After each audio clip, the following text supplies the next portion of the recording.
اعوذ باللہ من الشیطان الرجیم بسم اللہ الرحمن الرحیم۔ آج کا ہمارا سبق سورہ نور آیت نمبر 40 سے ہے جی۔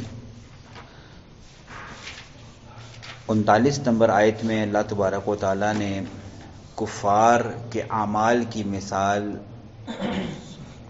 سراب کے ذریعے سے دی کہ جس طرح ایک سخت پیاسے کو پیاس لگے اور وہ دیکھے صحرا میں کہ پانی ہے، اور جب وہاں وہ پہنچتا ہے تو وہاں اسے کچھ میسر نہیں آتا، تو اللہ تبارک و تعالیٰ نے فرمایا کہ یہ کفار جو ہے نا، جب یہ اللہ کے ہاں پہنچیں گے تو جو انہوں نے دنیا میں نیک عمل کیے ہوں گے ان کا اجر انہیں وہاں کچھ نہیں ملے گا، ان کو دنیا میں ہی اللہ تبارک و تعالیٰ ان کے حساب کتاب برابر کر دیتا ہے۔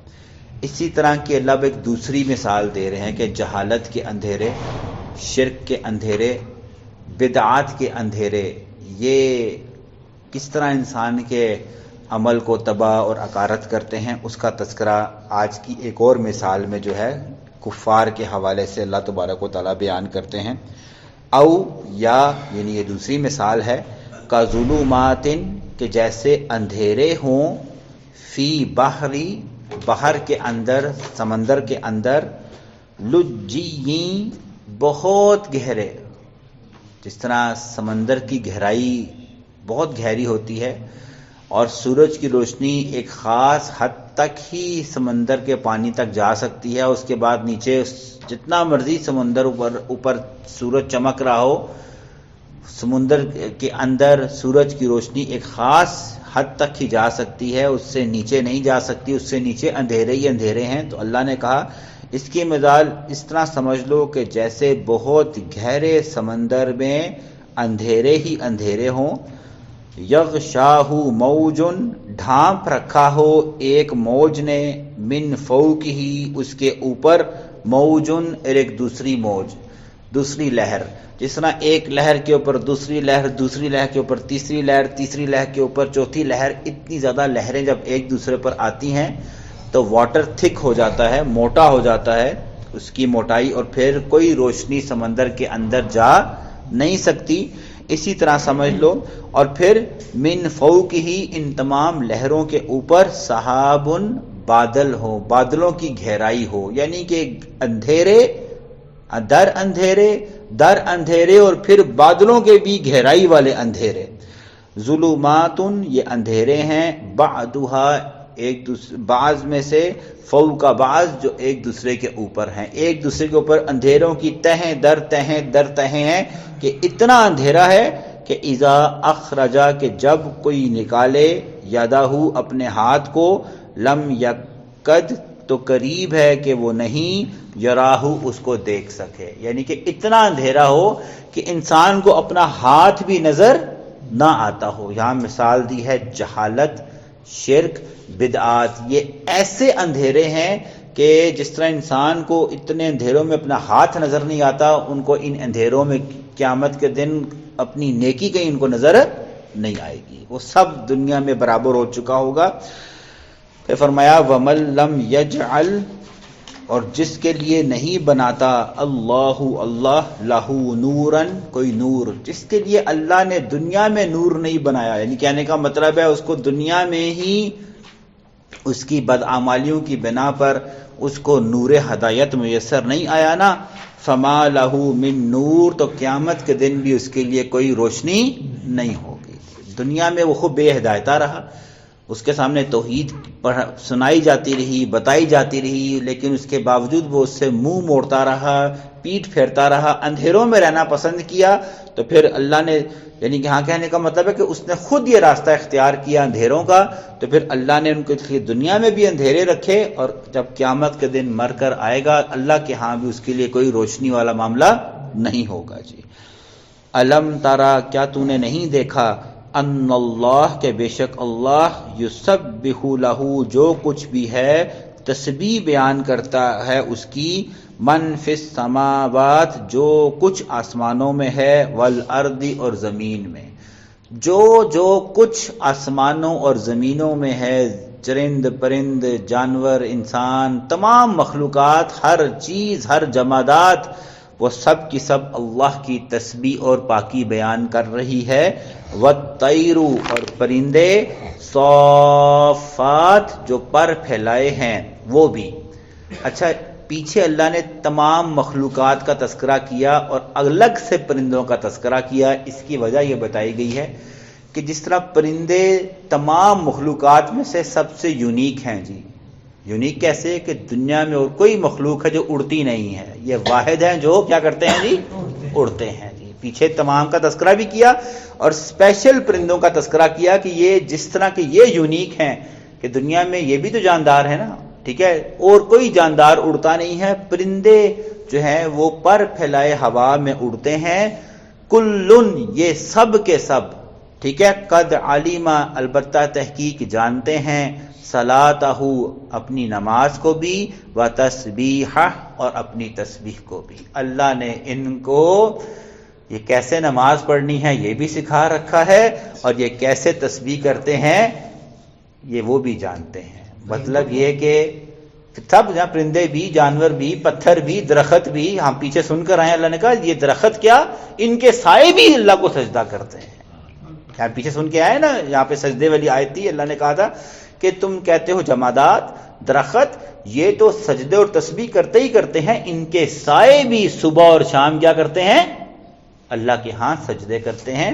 تو یہاں اللہ نے کہا ہر ایک کو اپنی نماز اور ایک اپنی تسبیح کے بارے میں علم ہے.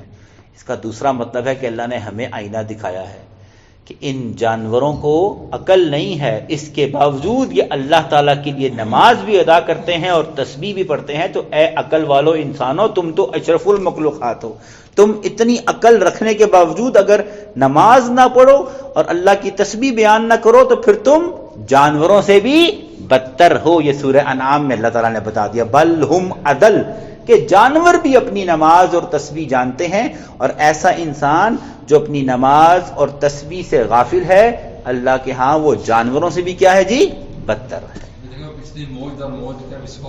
ہاں ایسے ہی سر, ایسے ہی ہے کس طرح تھکنس موج کے اوپر بھاری ہے اور اس کے اوپر پھر بادل ہیں, بادلوں کی گہرائی ہے, الحمدللہ بالکل ایسی, اور بادل بھی یہیں سے بنتے ہیں. ہاں جی, پیچھے جو ہم پڑھ کر آئے نا وہ اللہ نور السماوات, اس میں بھی فزکس کا کانسیپٹ ہے. اسی کو دیکھ کر تو وائزرز اور لائٹ بنی ہے جو گاڑیوں میں کہ ایک بلب ہوتا ہے اور وہ پوری سڑک روشن ہو جاتی ہے. یہاں تو چلو کم, ہم کشمیر میں جو بارڈر کے پاس ہے وہاں پر جو انڈیا والوں نے یا پاکستان والوں نے ایسے لگائے ہوئے ہیں کہ بلب ان میں ایک ہی ہے, لیکن اس کا پروجیکٹر اور اس کے جو ہائی لائٹرز ہیں وہ اتنا دور پھینکتے ہیں کہ 2-2 کلومیٹر تک کا علاقہ کیا ہوتا ہے وہ نظر روشن آتا ہے. تو یہ ساری فزکس ہے جو اللہ نے 1400 سال پہلے ایسی, بالکل ایسے ہی ہے, ایسی ہے الحمدللہ. تو اللہ نے کہا سب یہ جانتے ہیں, واللہ علیم, اللہ جاننے والا ہے, بما یفعلون, جو تم عمل کرتے ہو. تمہارے اعمال سے اللہ بے خبر نہیں, وہ باخبر ہے, وہ سب کچھ جانتا ہے. وَلِلَّهِ, اور اللہ کے لیے, ملک السماوات, بادشاہت ہے آسمانوں کی, والارض, اور زمین کی. زمین اور آسمانوں کا اکیلا واحد بادشاہ وہ اللہ ہی ہے, اس میں کوئی اس کا شریک نہیں. کوئی شریک تو بہت دور کی بات, کوئی اس کو مشورہ نہیں دے سکتا, کوئی اس کا مشیر نہیں, کوئی اس کا وزیر نہیں, کوئی اس کو پوائنٹ آؤٹ کرنے والا نہیں کہ بھئی یہ چیز رہ گئی تھی تو آپ نے اس طرح کرنا ہے, اس کی کوئی غلطیاں نکالنے والا کوئی نہیں. وہ ایسا پرفیکٹ اور یونیک ہے جو تمام آسمانوں اور زمین کا تنہا اکیلا مالک ہے. وَإِلَى اللَّهِ الْمَصِيرُ, سنو لوگو تم سب نے اسی کی طرف لوٹ کر آنا ہے. جو زمین اور آسمانوں کا تخلیق کرنے والا ہے وہ تمہیں بھی اسی طرح تخلیق کرے گا دوبارہ, اور تم لوگ سارے صف در صف ایک ایک انفرادی حالت میں, مکمل حالت میں اللہ کے سامنے اسی طرح دوبارہ کھڑے ہو گئے جیسے دنیا میں تم لوگ تھے. اچھا جی, اب آسمانوں پہ جب اولے پڑتے ہیں نا, یہ بھی فزکس آئی ہے جی ندیم صاحب, ٹھیک ہے جی, کہ اولے کیسے پڑتے ہیں جی. اللہ تبارک و تعالیٰ نے ایسے پہاڑ بنائے ہیں, تذکرہ کیا ہے کہ آسمانوں پر برف کے پہاڑ ہیں, اور سائنس آج کہتی ہے جو اولوں والے جو یہ ہوتے ہیں نا بادل, ان کی موٹائی اتنی موٹی ہوتی ہے جتنا موٹا ایک پہاڑ ہوتا ہے ایسا، اس میں سے یہ اتنے اولے نیچے پڑ رہے ہوتے ہیں، اس کا تذکرہ جو ہے اللہ تبارک و تعالیٰ فرمانے لگے ہیں. الم تر ان اللہ، کیا نہیں دیکھا اے نبی آپ نے صلی اللہ علیہ وسلم، ان اللہ، بے شک اللہ، یزجی، جو چلاتا ہے، سحابن، بادلوں کو، ثم یؤلف، پھر ان کو ملا دیتا ہے، بینہ، آپس میں. اب بادل کتنی قسم کے ہوتے ہیں، سفید بھی ہوتے ہیں، ٹھیک ہے، گرے بھی ہوتے ہیں، گپ کالے بھی ہوتے ہیں، ٹھیک ہے. اللہ نے کہا اللہ وہ ذات ہے جو ان بادلوں کو چلاتا ہے اور پھر یہ ایک دوسرے میں کیا کر دیتا ہے، ان کو سب مرج کر دیتا ہے، ملا دیتا ہے. ثم یجعلہ رکامن، اور ان کو ایسے کر دیتا ہے جیسے تہ بر تہ، جیسے ابھی نیچے لہروں کا بتایا نا کہ ایک لہر پہ دوسری لہر، دوسری پہ تیسری لہر، اس کو موٹائی اور وسکس کر دیتی ہے. اس طرح بادل بھی مل کر تہ در تہ اتنے موٹے ہو جاتے ہیں جس طرح کوئی بلند و بالا پہاڑ ہے. اب بتا رہا ہے کہ ان پہاڑوں میں ان بادلوں کے تہ بر تہ کی تہوں میں سے کیا ہوتا ہے، فطر الود کا، پس نبی آپ دیکھیں گے، الود کا کہ بارش، یخرجو اس میں سے نکلتی ہے، من خلال ہی، اس کے درمیان میں سے، اس کے خلالوں میں سے. اس طرح ہم داڑھی کا خلال کرتے ہیں نا، داڑھی دیکھنے میں تو بھری ہوتی ہے لیکن بیچ میں کیا ہوتی ہے، یہ حصہ خالی ہے سارا. بادل بھی ایسے ہیں، دیکھنے میں کیا ہے جی، پہاڑوں کی طرح لگتے ہیں لیکن اس پہ کوئی کھڑا ہو نہیں سکتا، یہ بیچ میں سے کیا ہوتے ہیں، خالی ہوتے ہیں. تو اللہ نے کہا دیکھنے میں پہاڑ لیکن اندر سے خالی. تو ایسے پہاڑ نما خالی جگہوں میں سے اللہ تبارک و تعالیٰ کیا کرتا ہے، تمہارے لیے بارش نازل فرماتا ہے. ٹھیک ہے جی. وَيُنَزِّلُ، اور نازل کرتا ہے، مِنَ السَّمَاءِ، آسمان میں سے، مِن جِبَالٍ، کہ پہاڑ ہیں، پہاڑوں میں سے، فِيهَا مِن بَرَدٍ، کہ جس میں ہیں اولے. ایسے پہاڑ ہیں کہ انہی پہاڑوں سے پہلے اللہ تعالیٰ بارش برساتا ہے، پھر انہی پہاڑوں میں سے کیا ہوتا ہے جی، اولے آنا شروع ہو جاتے ہیں. برف کے پہاڑ ہیں جی جو اولے آنا شروع ہو جاتے ہیں. فَيُصِيبُ بِهِ مَن يَشَاءُ، پس یہ اولے پہنچ جاتے ہیں جہاں اللہ نے ان کو پہنچانا ہوتا ہے. وَيَصْرِفُهُ، اور دور کر دیتا ہے، عَن مَن يَشَاءُ، جہاں اس نے نہیں پہنچانا ہوتا وہاں ان اولوں کو نہیں پہنچاتا. اولے جو ہے نا یہ علامت ہے نقصان کی، ٹھیک ہے جی، عذاب کی. فصلیں تیار ہوتی ہیں، اولے پڑتے ہیں تو کیا ہوتا ہے جی، تباہ ہو جاتی ہیں. پھل، درخت، انگور سب لگے ہوتے ہیں، اولے پڑتے ہیں تو سارے کے سارے کیا ہوتے ہیں، گر کے بہہ جاتے ہیں. تو اللہ نے کہا کہ پھر یہی اولے آتے ہیں جہاں اللہ نے جس قوم کو عذاب دینا ہوتا ہے وہاں پہ اولے برساتا ہے تاکہ ان کا یہ سارا معاملہ کیا ہو جائے، تباہ و برباد ہو جائے. اور وَيَصْرِفُهُ عَن مَن يَشَاءُ، جہاں اللہ نہیں چاہتا وہاں پر اولے برستے نہیں ہیں جی. ٹھیک ہے. یکادو، قریب ہے، سنا، کہ چمک، برقی ہی، ان بادلوں میں جو بجلی ہے اس کی چمک، یذہب بالابصار، یہ اتنی زیادہ ہے کہ یہ لوگوں کی نظریں اچک لے. لیکن اللہ کا کرم ایسا ہے کہ یہ بجلی لوگوں کی نظریں اچکتی نہیں ہے، اندھا نہیں کرتی. ویلڈنگ آپ نے دیکھی ہے نا جی، اگر ویلڈنگ ہو نا، ایک لمحے کے لیے اگر آپ دیکھیں تو آپ کی آنکھ کے آگے کیا آتا ہے جی، اندھیرا آتا ہے. 2 لمحے کے لیے انسان نظر نہیں آتا اسے، کچھ کالا کالا سا ہوتا ہے، پھر کچھ جا کر اس کی نظر کیا ہوتی ہے. ویلڈنگ سے تو کئی گنا زیادہ چمک ہوتی ہے اس بجلی کی.